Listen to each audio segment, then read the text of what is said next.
It all kicked off, like so many urban legends, with a strange coincidence, a fire that, on the surface, seemed like just another tragic event. But by the mid-1980s, this coincidence morphed into a chilling pattern spreading across England, tying together dozens of burned homes to one eerie image, a painting of a crying child. Now, this picture wasn't some rare gem. Nope, it was mass-produced, the kind of sentimental print you'd spot hanging in cozy, working-class homes everywhere. The boy in the painting had these tear-streaked cheeks, wide brown eyes that seemed to follow you, and a face that was both innocent and a bit unsettling, right? It was called The Crying Boy, created by a Spanish artist named Giovanni Bragolin, though some folks knew him as Bruno Amadio. It's wild how something so ordinary could become part of such a haunting tale, don't you think? He claimed to have painted hundreds of portraits of crying children after World War II, saying he was inspired by the heartbreaking sight of orphans left in the wake of conflict. The intention was to evoke compassion, but honestly, as time went on, those wide eyes and tear-streaked faces started to give people the creeps. You know what I mean. By the 1980s, these prints were everywhere, in corner shops, flea markets, and department stores, just hanging out like they owned the place. Then, out of nowhere, the fires began, sparking panic and intrigue. In September 1985, The Sun, a British tabloid, hit readers with a jaw-dropping headline that had everyone talking, Blazing Curse of the Crying Boy. Can you imagine the buzz? The article shared a wild tale about Ron and May Hull, a couple from Rotherham who faced a nightmare when their home went up in flames. Everything they owned, furniture, clothes, cherished memories, was reduced to a pile of ashes? But here's the kicker. Amid all that destruction, one thing remained completely unscathed. It was the framed print of the crying boy found face down on the floor, not even a little singed. Can you believe that? A firefighter at the scene, probably just as stunned as everyone else, told reporters he had seen this bizarre phenomenon before. Every time we go to a house fire, he remarked, the crying boy is there, and it always survives. That quote hit the papers, and suddenly, the story took off like wildfire. People all over the UK started reaching out, sharing their own eerie experiences with the painting. One woman recounted how she gifted the print, only to have her house catch fire just days later. Another shared a heartbreaking story about her mother's restaurant burning down, with only that same weeping face left hanging on the wall.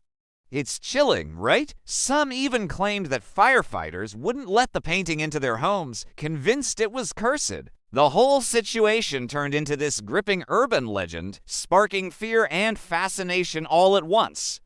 What do you think? Is it just a coincidence, or is there something more to it? As more reports came in, The Sun leaned into it. They published follow-up stories, each more dramatic than the last. Cursed painting strikes again. The crying boy kills. People panicked.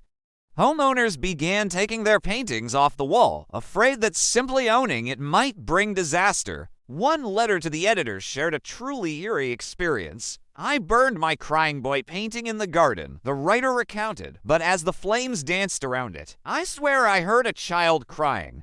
Can you imagine that? It's spine-chilling. Others chimed in, insisting they couldn't destroy it, that no matter how fierce the flames were, the canvas just wouldn't burn. It's wild how something so ordinary could spark such fear, right? As the panic escalated, The Sun stepped in with a wild idea. Readers could send their paintings to the paper's headquarters for a mass exorcism burning. Hundreds of prints flooded in from all over the country, bundled in boxes, wrapped in newspaper, or rolled into tubes, like they were offerings to banish some dark force. Then came the big day. They all went up in flames in a massive bonfire. The next day, the paper ran photos, flames roaring, faces curling, and melting away, declaring the curse broken. But did it really end there? What do you think? But behind all those sensational headlines, people still whispered, you know? It's like they just couldn't shake the feeling that the story didn't really end there. A few skeptics decided to dig deeper into the painter's past, and what they found was pretty wild. Giovanni Braglin, or Bruno Amadio, as he was also known, supposedly started out as an academic painter in Venice before the war, but honestly, not much of that can be verified. Some folks even claimed he made a pact with the devil to gain fame and fortune.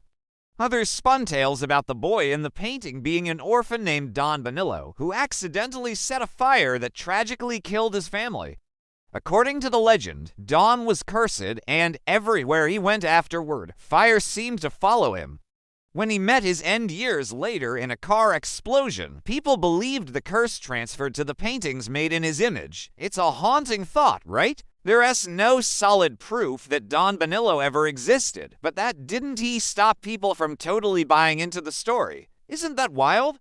Fast forward a few decades, and when investigators finally dug into this mystery, they stumbled upon something pretty fascinating.